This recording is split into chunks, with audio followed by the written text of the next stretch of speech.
Hello everybody and welcome to the United Stand. This is your latest Manchester United transfer news. I don't know what it is about the morning show at the moment, but it seems to me we have a show planned, and just as I'm about to hit live on at 10 o'clock, something happens that just absolutely makes my mouth hit the floor.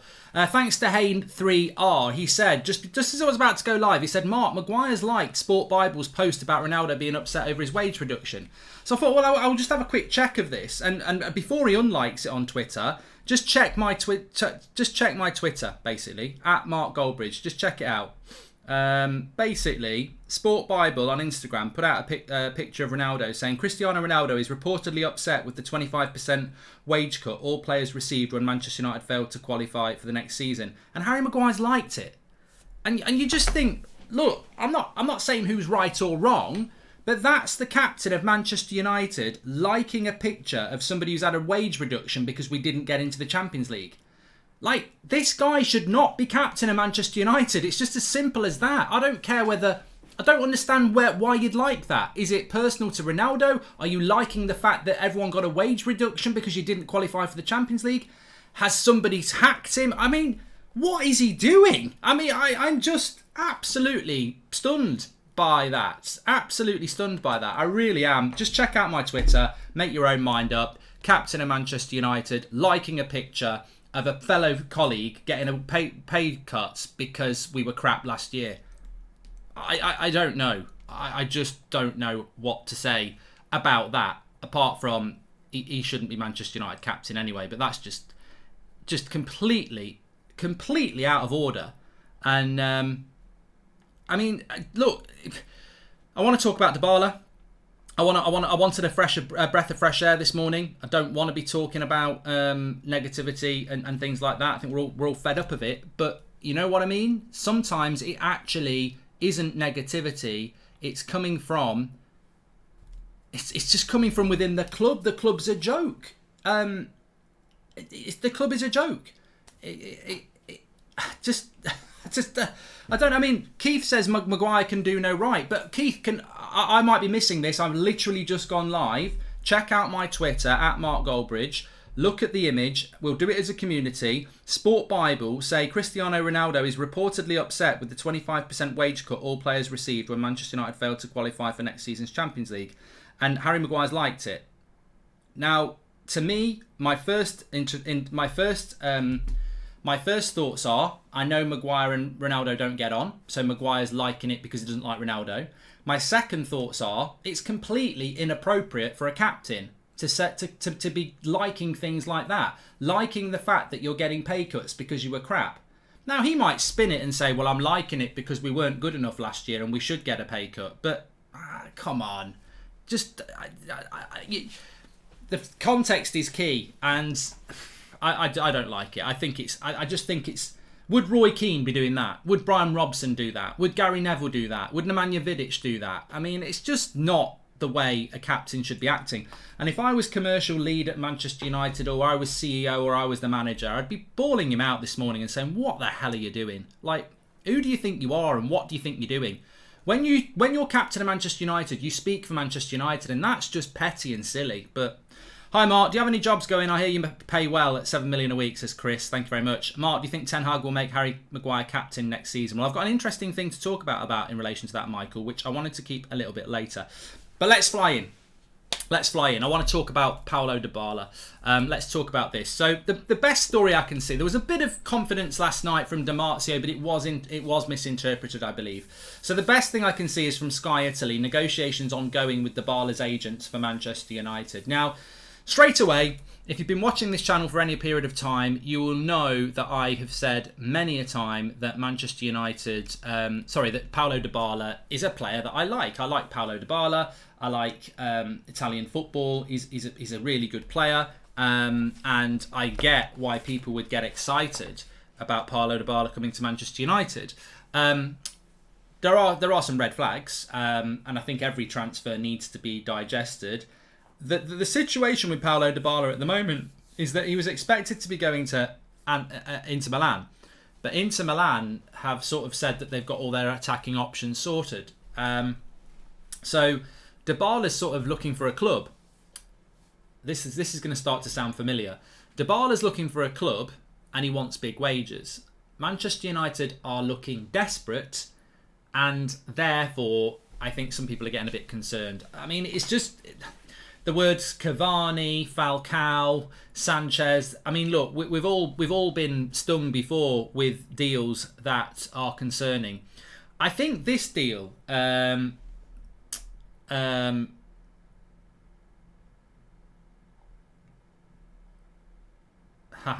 you very much for that. I don't really know what he's saying. In fairness to Maguire, he probably doesn't run his own socials, but needs to put out an apology and change whoever is running it, says Joshua. Yeah, 100%. 100%. Look, I'm not stupid enough, Joshua, to think that footballers run their own social media accounts, but that is a joke, an absolute joke, and he needs to apologise for it, because it's just... The reality is, the Ronaldo situation will resolve itself, and he may leave and he may stay, but the captain of the football club should not be coming out stoking the fire.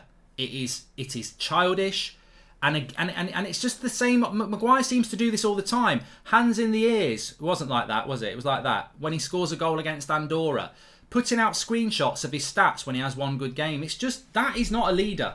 That is somebody with a really thin ego, who's constantly trying to make themselves look good. It just looks really, really childish, to be honest. And from somebody who acts very childish, me.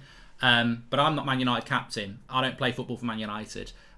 It's petulant, it's childish, and I recognise that behaviour, trust me. Hi Mark, will you be in the Perth for the pre-season in a couple of weeks? United Stan will be, Shane, I won't be. Let's talk about Dybala. So, my issue with Dybala is, I like Dybala. I have to make this very clear. Anybody who's watched the channel for a while will know I like Dybala. I like Juventus.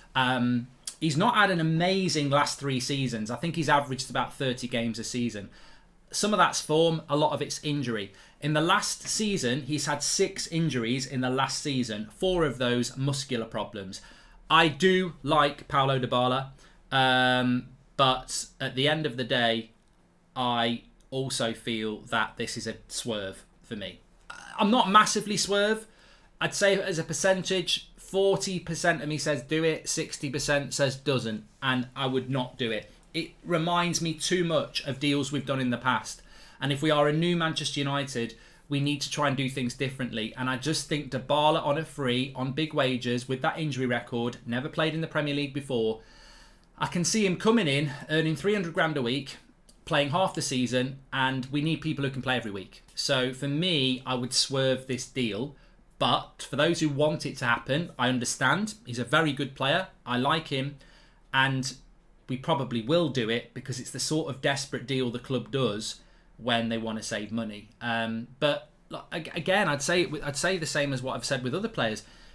A Man City after Dybala, a Liverpool after Dybala, a Chelsea after Dybala, a Spurs after Dybala. I mean, why are Spurs not after Dybala? I mean, Conte knows Dybala. Like, he knows that league and it's free. And even Spurs aren't looking at Dybala. So maybe it's a wage thing, I don't know. But fantastic player. I'm worried about his wages. I'm worried about his adaptability to the Premier League. But most of all, his injury record concerns me and the lack of other clubs wanting him. So for me, I would swerve it. It's too familiar to things we've done in the past. But we may well be in talks with him. And if you want him, it wouldn't surprise me if we did do it. So, that's what I would say about that.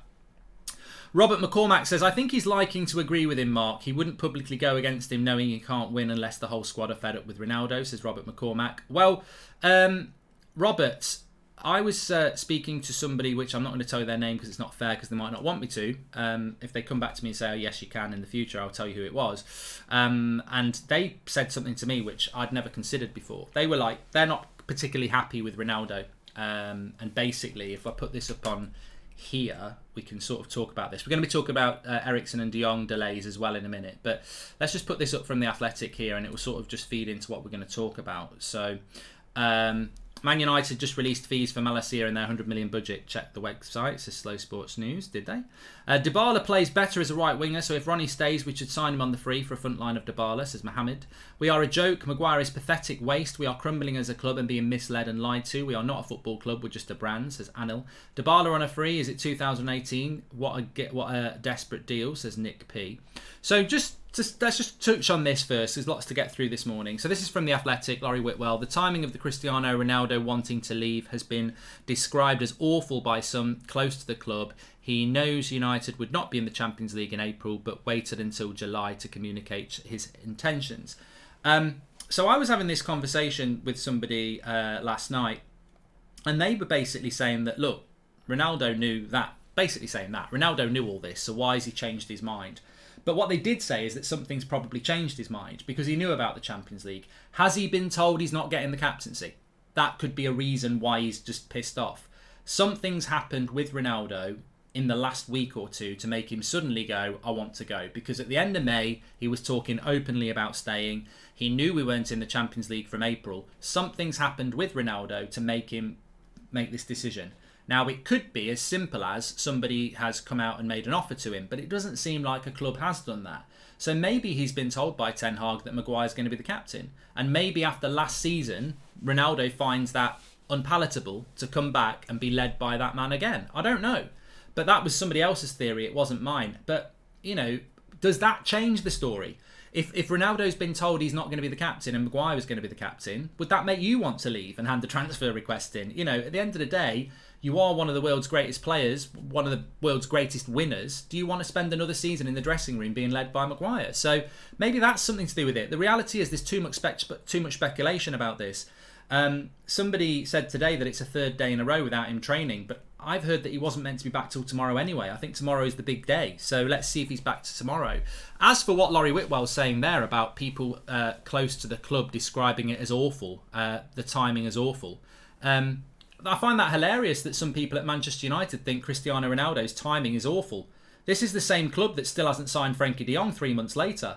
This is the same club that's still got a net spend of about £1 on July the 6th. So I don't think the club can talk about Cristiano Ronaldo's timing in the transfer window when their timing in the transfer window is that of a dead snail. So look, it's all swings and roundabouts, isn't it? But look, I think with Ronaldo, tomorrow's going to be the big day. Everybody's got their own opinions. I get that.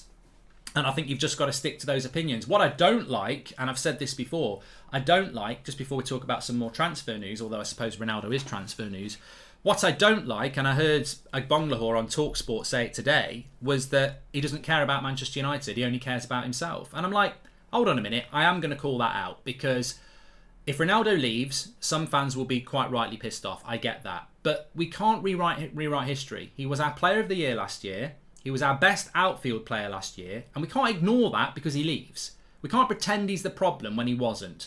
And as for him not caring about the football club, what's Harry Maguire just done this morning? As captain of the club, he's liking a Sport Bible tweet that's inflammatory. Does he care about the football club? What about Marcus Rashford after the Manchester derby when his people around him are leaking to the press that the phone's ringing off the hook for people wanting to buy him the day after we've just been embarrassed in the derby? What about Bruno Fernandes when he gets 250 grand a week and downs tools for the rest of the season? Like, let's not pretend that every other United player's going to bed in their Man United pyjamas. You know, that's me. That's not them. No, is not right. Most modern footballer doesn't care about the club they play for. They are mercenaries. That's the modern game. It's been like that for 20 years. Most footballers are not in love with the club they're playing for. It's a job. What you want is professionalism. That's what you want. You don't want them going to bed in the Man United pyjamas. You want professionalism. You want personal pride, accountability, and hard work. Is every Liverpool fan, well, no, that's a bad example. Is every Man City fan going to bed at night with Man City curtains and bed covers? No. They're not Man City fans. They are paid well to do a job for a professional club and a professional manager. The people who go to bed in Man City pyjamas are the Man City fans. They love the club. The players are there to do a job. And they come to love and respect the club as part of their job. What you want is professionalism. What we need to stop in the modern game and realise is the modern footballer is not a football fan. It's our club to love. What we want from the players is professionalism. So when Gabby Agbanglahor or any other United fan comes out and says that Ronaldo doesn't care about the club, please explain to me why days after a family bereavement, Ronaldo was back playing in the Manchester United shirt. And don't tell me it's for his own good. We were clearly crap at that point. He easily could have took a month off and he came back to play football because he's a professional. And that's what's lacking in that club. Professionalism. Ronaldo is a professional and he proved that last season. Look at the amount of players who ducked the last few games of the season for United last year. We don't need to name them, but look at the squad we had for our last few games. It was pitiful because so many players had basically given up. So let's not try and rewrite history about Ronaldo. It's very disappointing he wants to leave, but to say he doesn't care about the club and pretend that all the rest of them do, I think evidence shows the contrary. And I think it's very unfair to say that Cristiano Ronaldo doesn't care about Manchester United when he was back playing within days of what happened to him last year. He's a professional, and that's what we need at United. We need more professionalism. And what it's disintegrating into, and unfortunately what we're waking up to this morning, is more unprofessional behaviour from Manchester United. Whether that's Ronaldo, whether that's Maguire liking silly things on Instagram, it's just childish, petulant behaviour. I thought we were moving past this. It doesn't seem to be the case.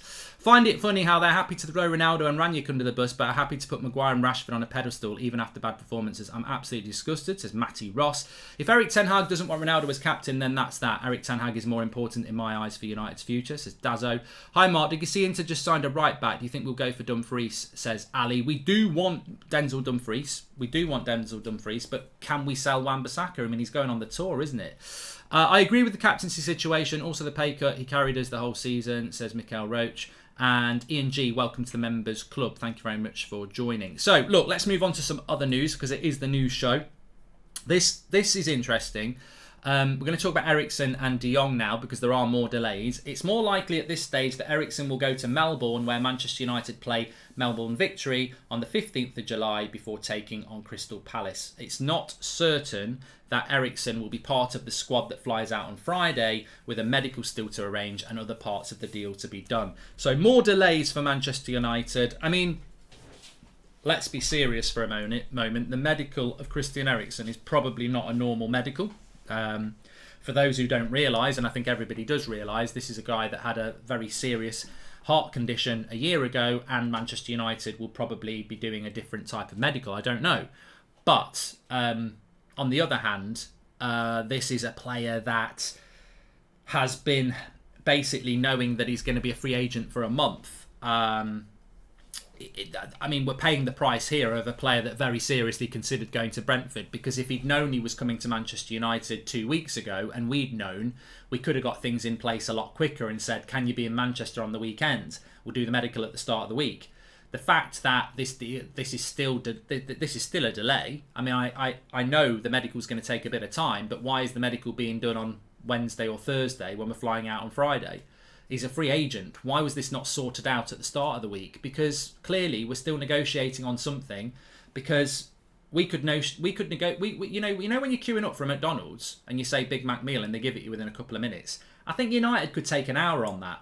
I don't know how they take an hour on it, but we seem to be able to elongate any deal, and I don't know why. And it probably always comes down to money, to be honest. There's probably some negotiation on saving £1 on his wages, or bus fares, or meal deals or something. I don't know. There'll be some negotiation somewhere. It won't just be a medical, because he made his mind up on Monday. He could have been doing a medical on Tuesday. And it's not like, I don't know. Is it massively a problem? Well, it is to a certain extent, and I'll explain why in a minute. Because some people would say, it doesn't matter, he's going to join the tour in the middle of July, but we're starting the season at the start of August. Another week with your teammates is better than a week less. So I don't think we can be blasé about it.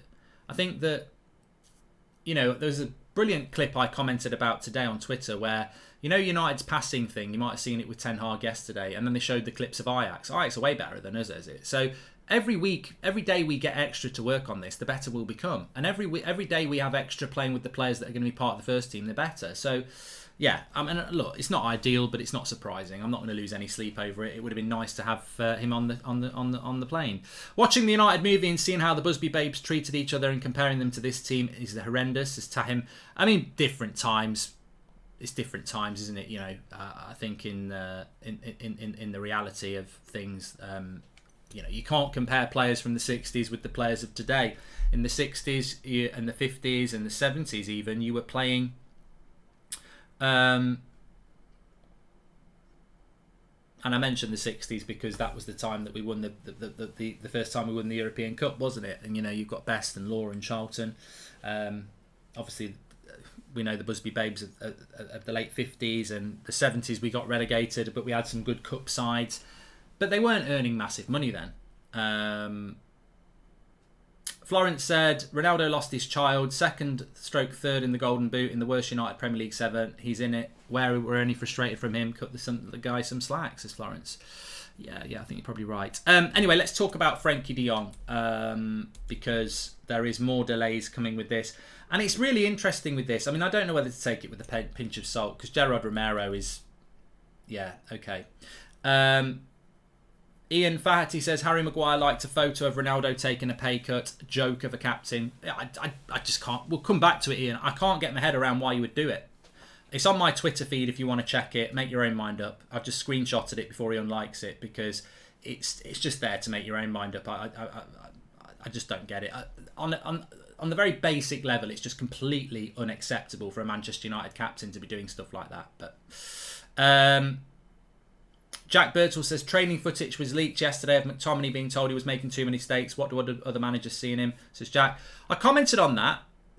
Some of the passes that McTominay was getting weren't very good, but he needs to get rid of the bunny hop, because every time you hop like he does, you're losing half a second. Plant your feet, moan about the pass. If the pass is bad, that Ten Hag will pick it up. But the bouncing about, you lose the bouncing about and you'll play a quicker pass. You'll save yourself half a second. Mark, it's a tactic of Manchester United to use up days in the transfer window. I hope they will spend less because they were working on one transfer at a time, says Amir Khan. And tuning in from work, Dybala would be great. I thought he was more of a cam than a forward, says All Tied Up. I mean, to be honest, Dybala could probably play in a lot of positions. False 9, he's done that before. I wouldn't even call him a false 9. He's played up front before. He can play to the right, he can play to the left, he can play as a cam. He's a very cultured player, but I'd be very worried. One of the first things I always look at with players is injury records. I said it about Eric Bailly, 3 separate injuries in the season before we bought him. I said it about Cavani. I could write a book about his injuries. Dybala's had 6 injuries in the last season. That's not a good deal. I mean, and look, 29 is not old, but 29 and 6 injuries in the last season could be a prediction of what his next few years into his 30s are going to be all about. I'd swerve it. I like him, but I'd swerve it. Anyway, let's go to this. Gerard Romero, this is the guy who initially broke the De Jong Barcelona-Manchester United story way back in 2006. United's most recent offer for Frenkie de Jong is €65 million plus 22 million in add-ons. If United reach €75 million plus 12 million in add-ons, Barcelona will accept. I mean, where are we at with this deal now? Like, over a week ago, we had Romano and I think Ornstein and everybody saying that the fee had been agreed. It was €65 million, which is £56 million with add-ons. It was agreed. 8 days later, we're now being told that it's not agreed and they've got to increase. And, you know, Brian, welcome to the Members Club. Christian, welcome to the Members Club. I mean, I put De Jong news deep in the morning show now. There was a time when it was headline. It was the first thing we spoke about. I mean, I'd rather talk about Pereira going to Fulham than De Jong, if I'm honest with you. I'd rather talk about what I had for breakfast. Porridge with a bit of banana. But the De Jong deal for me is just becoming absolutely repulsive. Not the player. The player is fantastic. I'd love to see him in a United shirt. But you can only walk around in the rain so much before you realise it's raining. And he doesn't want to come. Barcelona are taking the absolute piss, and United are just waiting there, cap in hand, hoping it's going to happen. And like, all I've ever been told about this is that Barcelona basically want to sign a player first. Now, there was a rumour that they want to sign Bernardo Silva before they sell De Jong. Man City don't even want to sell Bernardo Silva. How long is it going to take for them to do a deal with Bernardo Silva? It could take another 3 weeks. Which brings me back to what I was talking about with Eriksen. How can you spend all summer chasing Frenkie de Jong because he's the player you're going to build your team about and then not have him on tour? How can you spend most of your budget and most of your summer chasing a player that you're saying is going to be the symbol of the new United, but then when you actually get him, the season may well have started, or by the time he trains with the lads, the season will be very close? Surely a player that's going to be the focal point of your team needs to be in training now so that you can build the team around him. Like, effectively, at best, we're going to get De Jong for the Melbourne section. He's not going to be there for Thailand, which means we're going to get, 2 weeks training with him before we play our first game of the season. I mean, he may not be able to play the first game of the season at this point, because people say that's ridiculous. But if he does play, like, no one's going to have really played with him. It's like, and I know people say, well, we might announce it tomorrow, but it doesn't sound like De Jong will be a Man United player next Wednesday, let alone this Wednesday. And then he's still got to do medicals. He may not even go on tour at all with De Jong. And I know that sounds ridiculous, but if he doesn't go on tour, he won't actually train with the team until something like the 26th of July.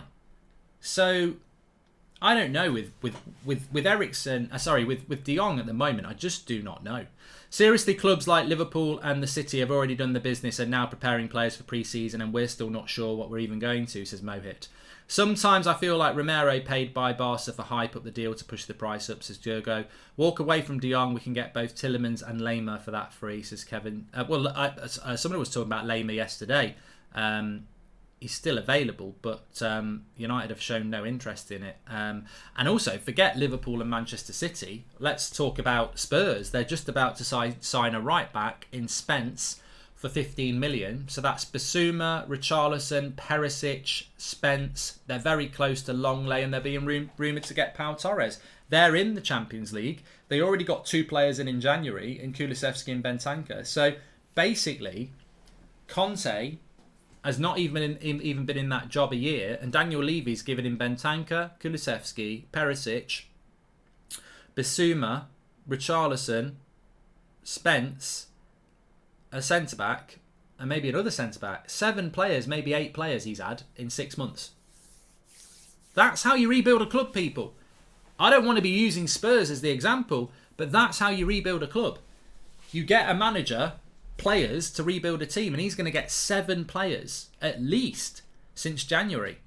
So we don't need to look at Man City, and we don't need to look at Liverpool or even Chelsea. We should be looking at Spurs and going, bloody hell, they're better than us anyway, and they've brought in 4 or 5 players already. Don't Glazers invest lots when we are in Europa? The new United is just reusing and repackaging the crap players we already have, says Anil. We normally do, yeah. I'd much rather Ronaldo stayed. We get Anthony, then replace Ronnie with Lisandro Martinez next year. Dybala on a free is an expensive but glamorous risk, says James. Look, I like Dybala. Good player, but he is a risk. And I'm worried about his injuries, and I'm worried about why no other clubs are really after him. Who decided that Maguire is the captain? Erik ten Hag. My guess is Man United decided, not Erik ten Hag. Joke, club owners are ruining everything the club was, says Alf.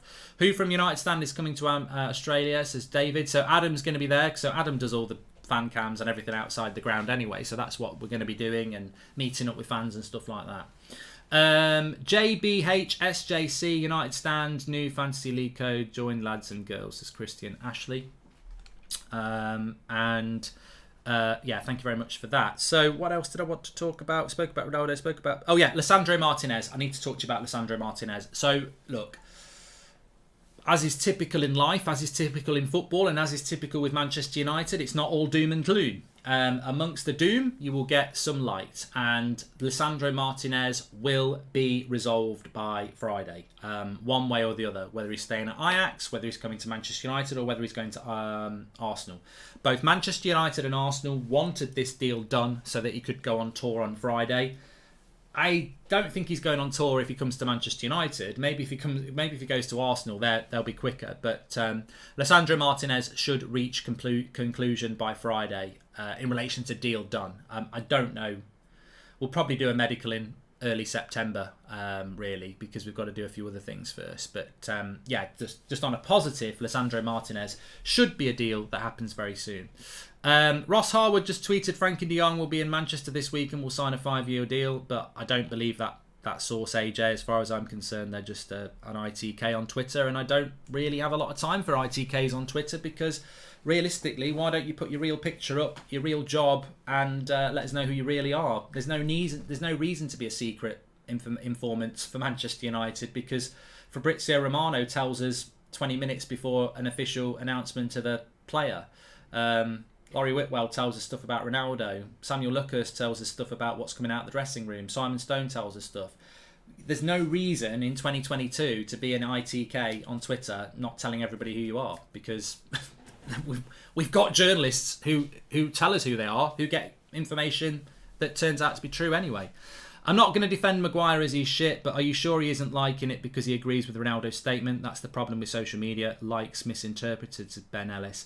Look, I'll go back to that. I got hit with that by somebody in the chat just before I went live. So let me go back to my Twitter, @MarkGoldbridge. You can check it while I'm doing it. So basically, somebody in the chat said, before I went live, you need to check what Harry Maguire's liked on on Instagram. So basically, there was a post from Sport Bible on Instagram saying Cristiano Ronaldo is reportedly upset with the 25% wage cut all players received when Manchester United failed to qualify for next season's Champions League. Harry Maguire liked it. Context is key.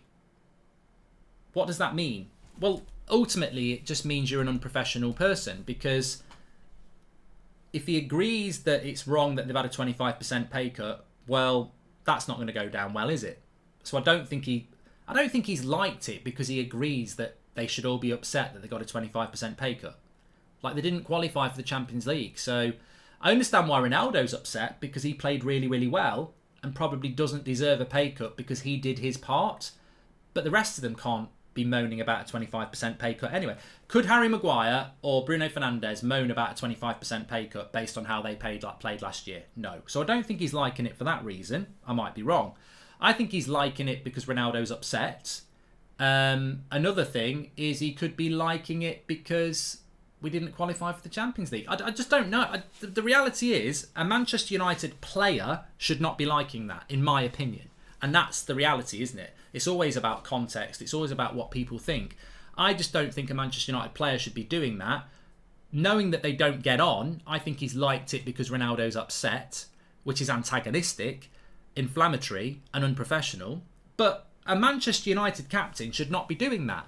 But unfortunately, whoever runs Harry Maguire's socials keeps doing stuff like this. They screenshot his stats and put them up. Like, it's just very individualistic. And when you're a captain, one, you can't be an individual. You've got to be a team player. And two, you've got to be decent. So I just think it's just another embarrassment for Manchester United.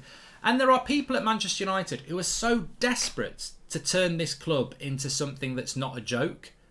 And I just think they must feel like they're banging their head up against the brick wall. Like, literally 2 days ago, something came out about Erik ten Hag saying that he didn't want any agents or family members speaking badly about the club, and if there were any issues, to go through him. That literally came out 2 days ago. Now we've got the Man United captain disrespecting the club. I mean, what chance have you got with their family members and their agents when a Man United player's doing it? So it's just another bloody... It's a massive embarrassment, and it doesn't seem to happen at other clubs. And it just shows you the issues that still exist in that club. That you can be training under a new manager and you've still got a player knocking out stupid things like that. It's childish, it's unprofessional, it's embarrassing, and I don't think there's any context that can change that, because you just shouldn't do it. Bergwijn, here we go to Ajax in the past 24 hours. Must be a positive for Anthony to leave, says Matt. Well, the positive about Anthony is, and this is a positive, the positive about Anthony is that he can't be bought until the end of the month anyway, because he's injured till the end of the month. So United don't need to sign Anthony until August anyway. He wouldn't be available for the first game of the season. So, look, I hope we can do a deal with Anthony, but we'll have to wait and see. Ibrahim says, our captain's mentality, he said before the Liverpool game last season, we are not worried about disrupting their bid for quadruple, just awful, says Ibrahim. You know what it is? Like, some people might react in a completely different way. It's just pure disappointment from me. It just makes me feel sick. I just get fed up of the mentality that exists in that football club. It's just so... It's so selfish, basically. Everybody's out for themselves. Like, you know, I sometimes see things on Twitter and I think, oh, I've been proved right there. Let me put a comment in. But I go, no, because it'll just cause a load of trouble. I'm just going to leave it. And that's the problem. Like, when you see that, I mean, it's a Sport Bible post as well. I'm nothing against Sport Bible, but Sport Bible posts can be a little bit, inflammatory. If it was a credible, if it's Simon Stone or something, maybe you get away with it. But like in a Sport Bible thing, it's just what part of you thinks while you're eating your bloody crunchy nut cornflakes that's a good idea to hit the like button. It's just stupid. There needs to be an apology, basically, because it's just really Not even for Ronaldo. There just needs to be an apology on behalf of, I'm meant to be the Manchester United captain and it's completely stupid behaviour. That's what he needs to do, and fast. Daniel Kirk says, last Fabrizio update was still fee agreed with add-on structures to be discussed, and Ornstein said we had positive talks this morning. I don't believe Gerrard. I don't believe him either, Daniel. You know what I think about Frenkie de Jong? I think we're waiting on Barcelona. I think we've always been waiting on Barcelona, and I think this is because they want to sign players first. I personally believe that they're waiting to sign a player before they sell a player. Whether that's Lewandowski, Bernardo Silva, Koundé, Rafinha. I don't think they will sell a player before they buy a player. But they might not buy a player for another week or two, in which case we might not get Frenkie de Jong until the end of July. But the interesting thing with that is, and where I'm hopeful that that won't happen, is that he's back in Spain. Is he going to go back training? And if he goes back training, I always worry when they go back training. I remember this happening with Varane last year. The minute they go back training, you think, ooh, the conversations start to happen about staying. So we're in a dangerous place with De Jong. This deal needs to happen fast, because the minute he goes back training, things can change. Xavi can go, he's really motivated, he's one of the best players in training, I don't want to lose him, etc. So we've got to be really careful, because if this deal falls apart, bloody hell. Marca reported Barcelona owes De Jong over 100 million for the rest of his contract, should not walk away from the deal, 85 million plus 100 million for a Man United contract, says Amir. Brendan, welcome to the Members Club. Your Twitter account is at Mark Goldbridge, Candy. At Mark Goldbridge. Would love to be a fly on the wall at United's HQ to see how they managed to drag negotiations out for so long. Are they using carrier pigeons, says McAlvis? The best carrier pigeons in Manchester, apparently. Mark, at what point does Ronaldo's behaviour become unprofessional? If he continues not to turn up to training, will you back him? Genuine question. Aram, I think it's a great question. But I was always told Thursday, and even Bruno hinted that Ronaldo wouldn't be back until the 4th day of training as well. There's a quote from Bruno, which I saw yesterday, where he said we expect to see Ronaldo back on the 4th day of training. Well, the 4th day of training is tomorrow. So I'm not worried about this. I think a lot of this is paper talk. Bad, says Shane. No. Eriksen can't play where he does. So, no. We've got a Simon Stone tweet coming in. Let me just check this. It's going to be one of those days, I think.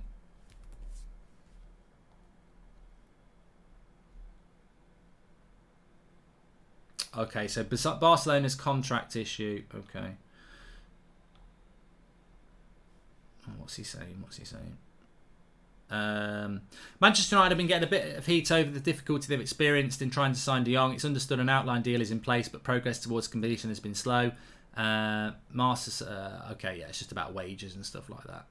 It's not good. It's not informative. He's quoting Marca, so yeah, I don't know about that one really. Trying to buy tickets for the Brighton game next month. Card system isn't working. United don't even get that right. It's one of those days, Mark, says Scott Mandelson. Talking about one of those days, I mentioned it last night. If you are a member of the channel, thank you very much. You've got badges next to your name like Brian, etc. You get exclusive video content each week. We've got a brand new thing for you coming up. I will have it out for you maybe at lunchtime, but certainly by the 2 o'clock show. You're going to want to be involved in this if you're a member, so get ready. If you want to join the Members Club, of course, you can click the join button, but very excited about it. Can I drop you any hints? Well, I probably could. Points win prizes. I suppose that's the hint. But links, you can join the Members Club. I'm going to announce it on the 2 o'clock show anyway, so get excited if you're a member. Let's see what today brings. Lots going on. I mean, I'm dreading the 10 o'clock show tomorrow. I'm ready to go live at 10 o'clock and something always happens. Yeah. Harry, what were you thinking? What were you thinking, Harry? Why are we not in for Ziyech, says Daniel Kirk. We may well be. Hi, Mark. I'm from Hong Kong. Everyone is talking about incoming signings. Who do you think Man United will sell in the summer? Says George. Who would replace Ronaldo if he leaves? Well, Ronaldo's not replaceable anyway, so we probably would just go for something desperate like Dybala, I suppose. And not that Dybala's a bad player. I just think it's not part of the plan. Are you doing a Euro watch along tonight, says Molly. I'm thinking about it. I'm going to think about it a little bit more. Thank you for everyone for watching. Dybala had 6 injuries last year. That's a concern. Dybala hasn't got a queue of clubs who want him. That's a concern. Dybala's a very good player. That's a positive. Dybala was not part of the plan. That's a risk. I like Dybala. If we sign him, I'll back him. But it just, to me, feels like a lot of mistakes we've made in the past, and that's why I'd swerve it. But that's the only reason. Hi, Mark. We are United, not going for the CDM from PSV. I like Dybala, but he reminds me too much of Cavani, says Mohamed Idris. Well, he's got a bit of an injury record like him as well. Right, thanks everyone for watching. Smash a like on the video. Please do subscribe to the channel on your way out, by the way. We're very close to 370,000. We're only about 300 away. So bottom right hand corner to subscribe. You want to subscribe anyway, because if anything does break, we go live, you get your notification. Make sure you click the bell on your way out as well, because that's how you can tick to get all notifications. Is it a live show or pre-recorded, says Joseph? This is live. This is live.